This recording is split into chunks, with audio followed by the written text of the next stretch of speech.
Welcome back to New Amsterdam Radio, the podcast for creatives. It is I, the mayor, Flobo Boyce, in the mayor's office, hanging with people who are doing the dang thing.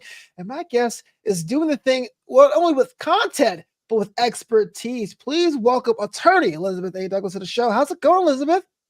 Flobo, hey, it's going really well. How are you? I can't complain. As we record this, it's a Friday afternoon, and I feel like Friday's sun hits different. You know what I'm saying? For sure. Yeah. So let's get things off the top because I was actually hanging out on LinkedIn. That's where all the cool kids go. And I realized you did a piece around the Halloween week about like divorce law and you went full into it. I understand you have to find a way to stick out, but how cool is that to say, hey, look, I know what I'm doing. Let's make it in a way that's snackable content. Well, first of all, thank you because I love having a good time. I'm a creative and then I'm an attorney, so I like to throw myself into everything that we do. That Yeah. piece was just fun. And there's some crazy case law out there that just coincided with Halloween. And then obviously the costuming, that was my idea to make it more fun. And seems like people like it. Oh yeah, absolutely. I mean, it's like all afternoon because there's like 6 or 7 whip pans, different locations with that. Yes, it did. Actually, shout out to my friend Armando Leduc. He did that from Leduc Entertainment, and it was really cool. It was a fun day. Yeah, let's take a step back. The word is divorce law, which is definitely something that's important, but not fun. At least on the surface. At least you try to find a ways to make it fun. When did you decide that that path of law was something that you felt more comfortable in to work through? Well, it's a mixed bag. So I've always been a litigator since graduating law school, and I started out keeping large companies rich. And while I did enjoy jury trials, it was great. It was a good experience. And getting that know how, I wanted to connect with people on a more interpersonal level. And Hmm. divorce and family law lets you do that because the issues are real. You're dealing with people's hearts, their relationships. What was their idea for the future? How's it changed? Their children, their finances. It's all rolled into one. So I was able to use my craft, which is the law, to help people really decide when the crossroads happens, what are they going to do next? And I just love that interchange. And I love as the families change, the modern family evolves. I really, really enjoy trying to use my knowledge and command of the law to help people create what's the next step for their family. What do they really want to achieve? I find it's kind of cool. And I like being able to talk to my clients about things that I can relate to. Or if I haven't been through what they're going through, I know someone who has a friend, a family member, someone, but it's all real issues. So was it like you had a case? You go, hey, look, this personal angle means something to me. I'm going down this path, or was it like the napkin moment in the bar, going, you know what, I'm doing this tomorrow? Like, how's that? I think it's a combination. So the first is like what most people say. So my parents were divorced when I was younger, Mhm. and it made me think about a lot of things, given I'm the youngest of three. So at the time, I didn't understand the legal issues, but I understood that our family had to change and look different. And Right. that was in the back of my mind. I knew I was going to be a lawyer from a very early age anyway. But while I was actually a lawyer and learning the craft and learning the things you love and the things you hate, I thought, all right, I really want to do this. Let me try to learn more about it. So in law school, I took as many divorce and family law classes as I could. Mhm. And then I did an externship at the Pace Law Women's Justice Center, which allowed student attorneys to appear with licensed attorneys to help, at that time, it was get orders of protection or to help low income people to obtain divorce. And then that kind of had I had an interest in it and trying to keep it real. During law school, I got job offers, and the first one that I got offered was very lucrative. It was a Mhm. large firm. And then the offer that came in from that solo practitioner who was doing family law, not so great. And I was thinking about my Sally Mae loans. So I was like, all right, I'm going it's real, right? So I said, all right, let me just get in here, see if I like this. And that was the whole thing. Like a lot of times when you start law school, everyone thinks the goal is okay, good, get in, get your summer associateship, get a big law job, which I did. And that was great. I'm not knocking that. And I Right. did that for a while. But what was missing, like I said, was that interpersonal vibe. And when I got the opportunity years later to start my own law firm, I thought, this is a great time for me to pivot. I can pick my clients. That was a really big thing. As I got more senior in my career, I wasn't able to pick my clients. Senior partner hands them to you and you do the work. And I thought I'll be able to pick my clients. I want to really learn this, but I want to do it well. And I Mhm. want to have the experience. So before just changing practice areas, I literally took every CLE, which is a continuing legal education that you can. I picked experienced attorneys and not just the okay ones, like the best in the field. And I was like, can I shadow you? And attorneys are busy people; their time is valuable, and it's very difficult. So my thing there, the value add was I'll do this pro bono or at a low rate so I can learn from you. And then when I wasn't shadowing people that were selectively curated, I picked people who did celebrity divorces, people who really could get me to where I wanted to go. Then I would sit in court and I would watch trials of the best and the brightest so I could get ideas about how do I translate the litigation skills I had into divorce and family and helping people. And then I, word of mouth, you start picking up clients. And then when I felt comfortable and better to make sure that I was going to be doing the best job I could, started getting clients, you build up your practice, you get better and better. Because the great part was that I was already a lawyer. So I wasn't just learning to be a lawyer, but I was transitioning my practice area. And in the beginning, when I got more complicated cases, I would co-counsel with the other experienced lawyer, learn from them. And then we got to the point where I've just gotten very good. I love what I do. I've built an awesome team. The lawyers that work for me are amazing. They're smart. And it's what we do all day, every day. Okay, so usually I wait till like 20 minutes in for people to ask to drop science and tips. There's a lot there to unpack, right? So you built a knowledge base. You got yourself around people that knew what they were doing. You offered to assist with a value add, which is very important because I don't know about you, but I am tired of people picking my brain. That hurts. For free. Yes. Stop doing that. Stop calling them to give me a sandwich. I can buy my own sandwich. You know what I mean? But definitely making the decision to do that. I know it might be a bit of like, not fear, but no, I'm going to say fear because Sally Mae is a big deal. You can't really outrun her. So the fact that for your career must have been, yeah, she will find you. And you can't even declare bankruptcy. So that to me was a lot of things stacked up at once. I mean, that was like something that kind of fell into place. So that was the plan from the jump. How did that went from idea to execution? Combination and drive. Like I'm that type of person. I'm always giving 110 plus. And when I want something, I'm going to figure out how to get it done. But I don't just want it a mediocre way. I want it done in a good way. And I want to be the best of the best. So I knew that I wasn't going to jump out and just start committing malpractice and handling things I didn't know. Right. So that was the coupling and learning and training. I did lots of coaching, lots of CLEs, lots of seminars on top of working with real people, on top of using the skills I had. But I think it was envisioning where I wanted to be. And I did this a lot. Like I've done this as I built my practice. I've done this as we moved different offices, envisioning where I want to be, making that a reality. So like the things that I say, manifesting what you want, and then figuring out the plan to get there. And while you're getting there, knowing that your goal's real if you make it real. So I was thinking about this practice, even when I was working in a different practice area. And at night, I would be adding things to my vision board. I'd be thinking about how I could get there while I was still loving my other job and making good money and doing a good job. But I knew that wasn't my end. That wasn't my end. So I think it's always about thinking forward and then bringing yourself where you need to be. And it's like the law of attraction, right? So as I was doing that, suddenly I'm meeting all of these divorce and family lawyers who probably, I'm sure they were around every day, but I wasn't thinking about them in my circle, so I wasn't attracting them. It's kind of like when you want a new car or you buy a new car, then you see that car everywhere. Same thing here. And that's generally what I do, and it works. Are you still an active user of vision boards, or do other things to also manifest? 100% active user of vision boards. I'm really big on mindset. I do a lot of mindset work, a lot of coaching with that, thinking about things and really knowing where and how. Because, for example, I have a client who was talking about how he wants this new house. All right, that sounds great. So I wasn't even trying to be smart. I was like, what does the house look like? How much does it cost? Oh, I don't know, but you know those houses. So I said, you need to go to an open house, right? And go in this neighborhood. If you want to really live in this case, it's Rye. So Rye, New York, he wants this house. If you want to live in that type of house in Rye, New York, when you're done with your divorce, start looking on Zillow, how much it's going to cost you. What's it like? But better yet, you need to go to the open house so you can feel what it's like to be in there in that custom kitchen with that driveway and those, I think it's a 4-car garage he wants and whatnot. Like really get into that vibe. And if you can't do it today, you can do it tomorrow. If you know, then you know what you need to do to get there. So if the house is $5 million or whatever it's going to cost him, right? What does that really look like in your monthly mortgage payments? What is that going to look like in terms of how you'll get there? What do you need to pre-qualify? If you don't know those things, it can't be real.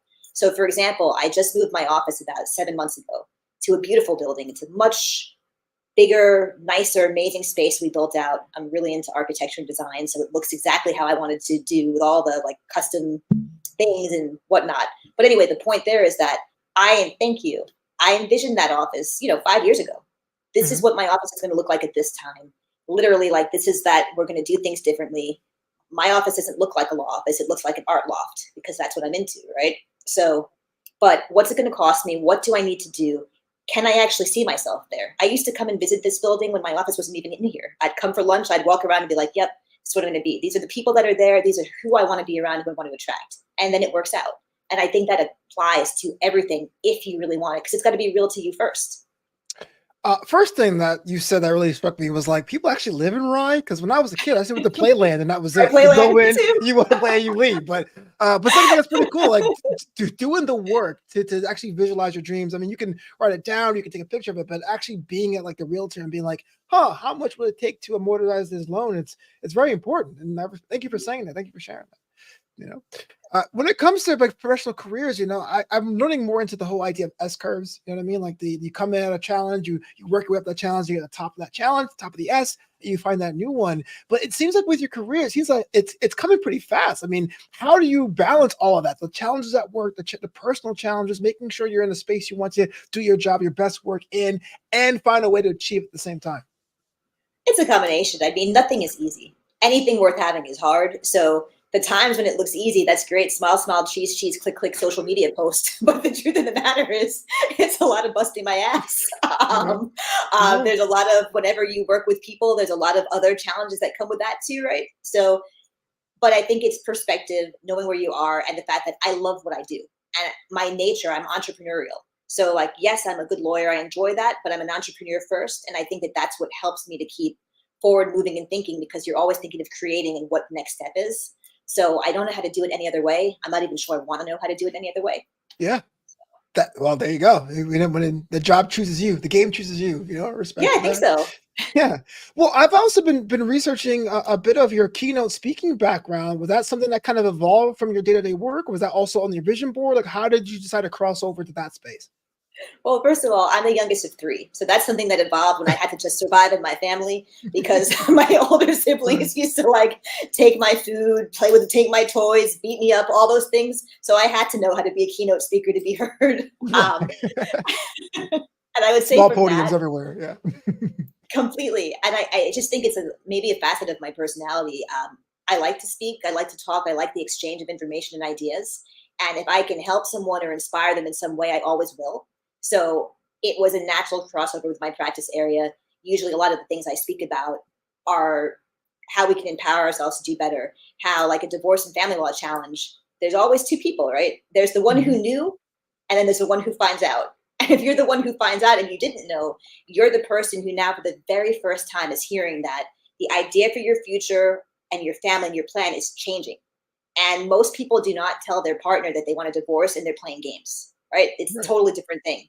But the person who's delivering the message has had the benefit of the time to think about it, heal, plan. And normally, I mean, every now and then you have like someone who deviates, but normally that person now they're not looking to hurt you, but they're receiving the message and they're ready to give you the message. If you didn't know that, it's hard.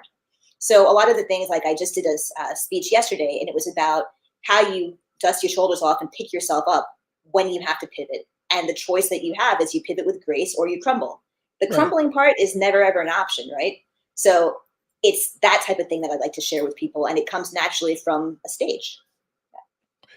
Wow. Okay. So I imagine that you've done a bunch of speaking engagements, and I know that there's a kind of like certain things you're asked to share your expertise on, but because your kind of law is so entwined with like personalities and rejection on some level, and of course the financial windfall, when someone books you to speak for an event about your craft, they tend to be one or two topics, or it's kind of like what's going on, what trends are, like what people book you for specifically.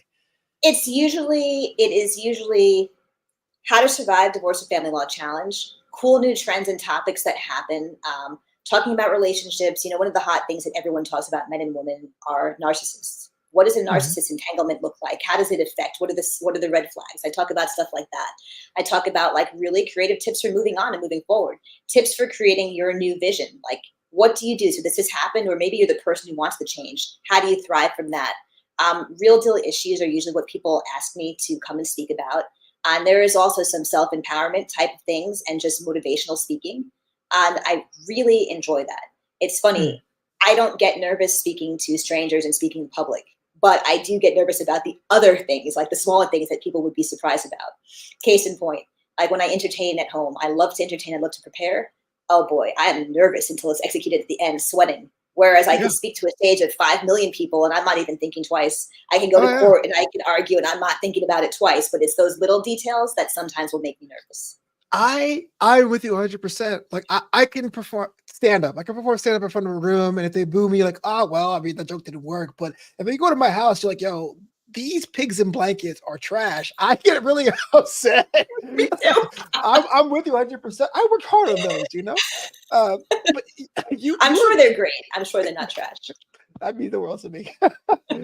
You appeared at the World Business Festival in London. What was that like? So it's coming up. It's Okay. coming up, and I am super psyched. That was such an honor.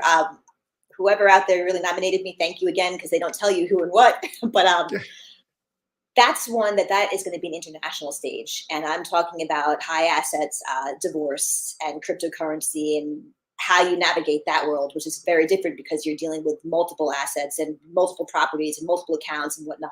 It can be overwhelming, but it doesn't need to be. So I'm looking forward to that because in an international realm, this is an issue that we're all facing. It doesn't have to be New York specific or Connecticut specific. I'm also really looking forward to being in the room with so many great minds. Proximity is power. So in that event, I'm honored to be nominated. I'm honored to speak, but I'm more so honored to get a chance to be around these people who are amazing, who are doing things and doing things at a different level than me currently.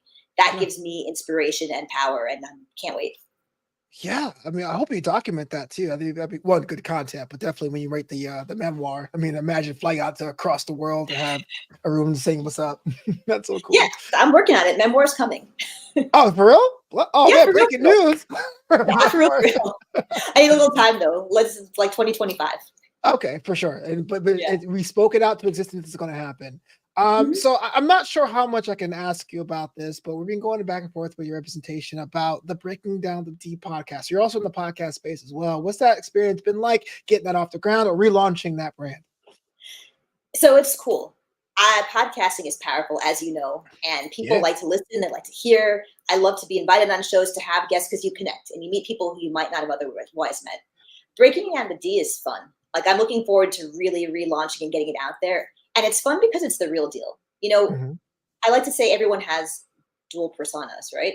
So in your 9 to 5, you have your representative. And you know, certain times I have to be in court and my representative in her suit and she's this and that for certain judges, right? Yeah. And then other times when I'm hanging with my friends or just talking to my clients off the cuff, it's real because there is, of course, the professional side and the courtroom procedure and etiquette that you have to follow. But then when you leave that, you're dealing with like your romance, your heart, your kids. It's like real stuff. So breaking down the D's about like, all right, what's the divorce really about? We could talk procedure another day, but that podcast is about like what really affects you. What's it really like that first holiday you don't have your kids? Mhm. That are really, you don't think about it. It sounds great when you're arguing, paying thousands of dollars with the lawyers, but there are real emotions that come with that.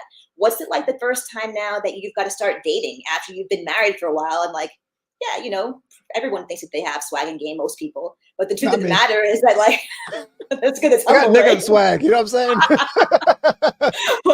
A lot of our clients, like especially the male clients who make me laugh, I like a lot of them in terms of helping them move on to the next step, right? Yeah. So one of them was saying, it's just like, I've been married for 20 years. The last time I had to plan a date with someone new or worry about whatever, this was when I was dating my wife, right? What do you Mhm. do? We talk about stuff like that. What are the fears? What happens now if you have to swipe left or swipe right? What are the Right. expectations? Like we talk about real things like, all right, the first time you're now going to have sex with someone new, what should you think about or what's that like? Or we also talk about how the law can be real. How can it affect you? So, for example, in New York, it's actually February of 2021, surrogacy was finally legal. So this is Oh, allowing a non-related person to carry your embryo to term. This helps people, same-sex couples, even heterosexual couples who might be having fertility challenges. Sometimes no one's having a fertility challenge. It just makes sense that they want to have a surrogate to have their children. We talk about what does that really look like? What are some considerations past the actual law that you should think about? How are you really going to feel? You know, all of those things. And then I like to bring experts onto my show who can share in their craft and their knowledge in some way to help our listeners. So it's not just divorce and family, it's real life because we're dealing with real life and people, relationships, money, kids, thoughts, moving on, new house, new business, new everything. And then it's a space where you can talk openly in a like just kind of a chill manner about very real issues that otherwise when they come out in court, you become good afternoon, hello, as opposed to, yo, what's up? How do I handle this? So I like For that. sure. So breaking down the D podcast coming soon. Any platforms in particular we're going to see this on? Yeah, Apple, Spotify, the usual suspects. Just everywhere. Everywhere. Spread the word. Let's have a good following. Man, 2024 shaped up to be your year. I mean, with this traveling and the new office and the memoir coming up, like it's gonna be a trip. What's up? I claim it. 2024, here I come. I cannot wait. I'm so excited, and I'm wishing 2024 is another amazing year for you too. Oh man, cross the fingers. New Amsterdam Radio hanging here with Elizabeth Douglas. You know, we have all our guests here. We asked them kind of almost like a lightning round questions. It's about you as a creator. You're down to play with me? Sure, of course. Cool.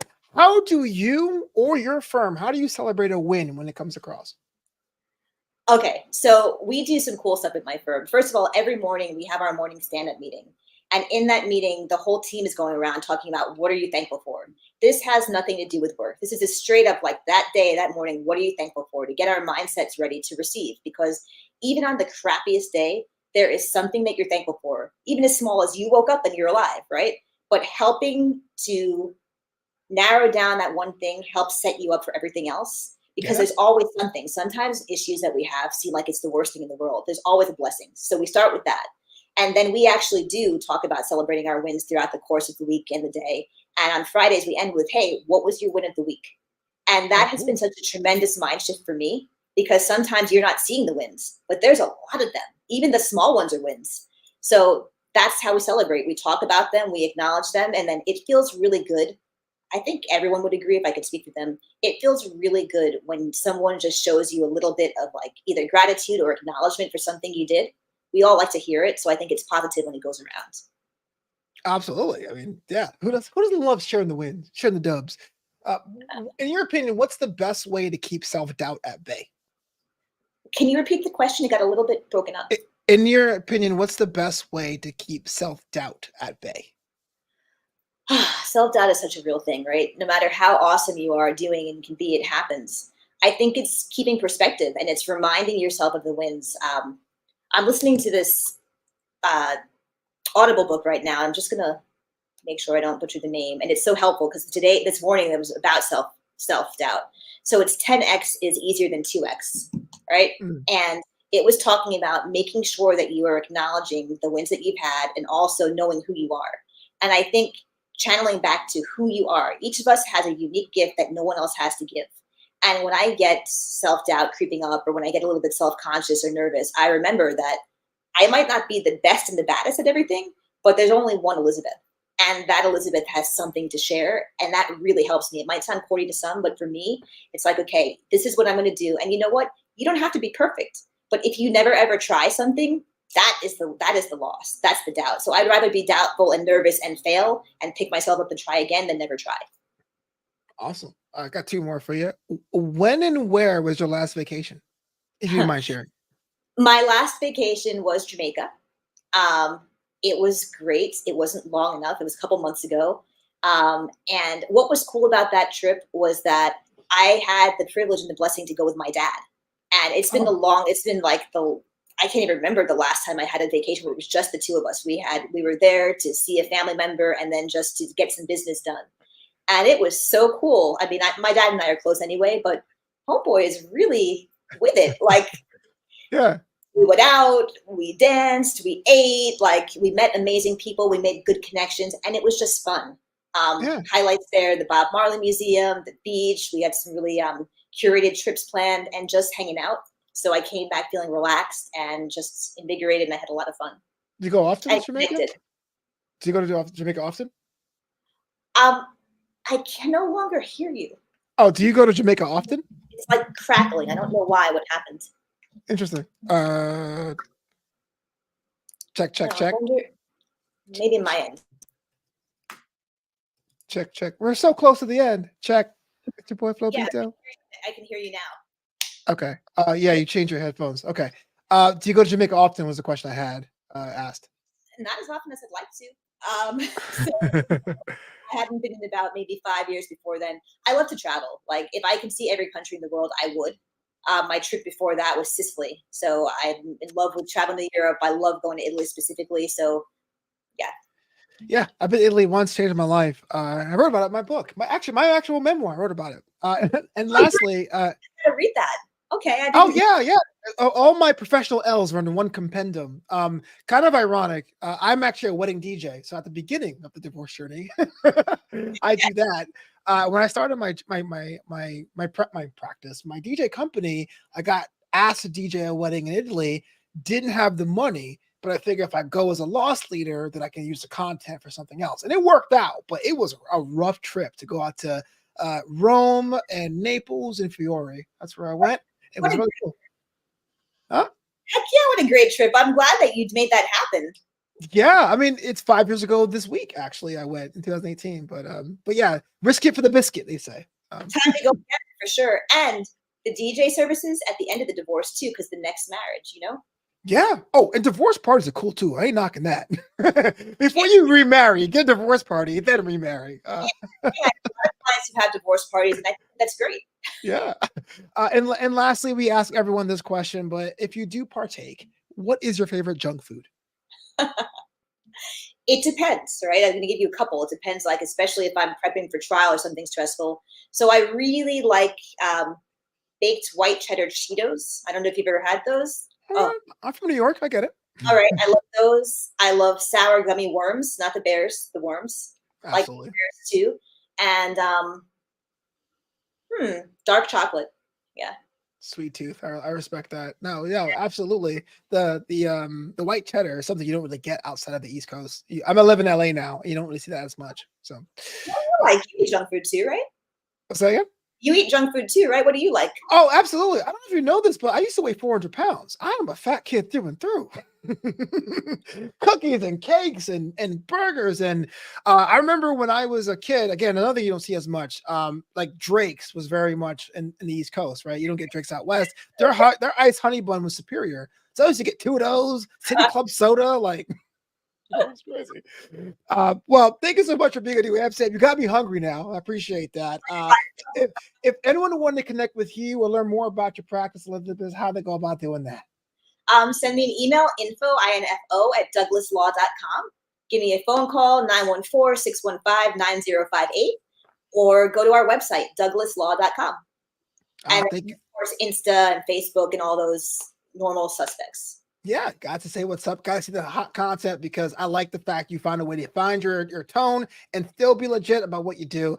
Make sure you follow them on those platforms. This is New Amsterdam Radio, the podcast for creatives. Thanks for being on the show. Appreciate you. Thanks, likewise.